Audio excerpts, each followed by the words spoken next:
గంజాయి అక్రమ రవాణాలో ఆరితేరిన కేరళకు చెందిన మహమ్మద్ సోహైల్ పటమట పోలీసుల అదుపు నుంచి తప్పించుకున్నాడు. ఈ విషయాన్ని పోలీసులు గోప్యంగా ఉంచి ప్రత్యేక బృందాలను ఏర్పాటు చేసి గాలిస్తున్నట్లు తెలిసింది. ఈ నెల 9న తెల్లవారుజామున విజయవాడ శివారు నిడమానూరులో తమిళనాడులోని కోయంబత్తూరుకు 140 కిలోల గంజాయిని తరలిస్తున్న లారీని 2 డ్రైవర్లను ఈగల బృందం పట్టుకుంది. వీరిని తదుపరి దర్యాప్తు కేసు నమోదు నిమిత్తం ఈగల అధికారులు పటమట పోలీసులకు అప్పగించారు. వీరిలో కింగ్ పిన్ అయిన సోహైల్ ఈ నెల 11వ తేదీ తెల్లవారుజామున 3:45 పటమట పోలీసుల కళ్లుగప్పి వారి కస్టడీ నుంచి తప్పించుకున్నారు. గంజాయి రవాణా కీలక సూత్రధారి సోహైల్ను ఇంకా కోర్టులో ప్రవేశపెట్టక ముందే పరారవడంతో పోలీసులు కంగుతిన్నారు. విషయం బయటకు రాకుండా ఉంచారు.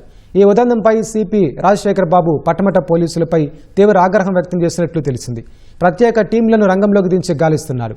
ఇంకా మహమ్మద్ సోహైల్ ఆచూకీ దొరకలేదు. నిందితుడిది కేరళ రాష్ట్రం మలప్పురం జిల్లా చెరుకర గ్రామం.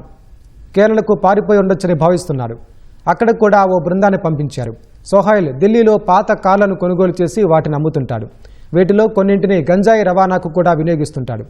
ఒడిశాలో గంజాయి పండించే ప్రాంతాలకెళ్లి అక్కడి వారితో నేరుగా మాట్లాడుకుని సరుకు కొనుగోలు చేస్తుంటారు. దానిని తమిళనాడు, కేరళకు పంపిస్తుంటాడు. నిందితుడు ఇంకా దొరక్కపోవడంతో మిగిలిన 2 సోమవారం కోర్టులో హాజరుపరిచే అవకాశం ఉంది.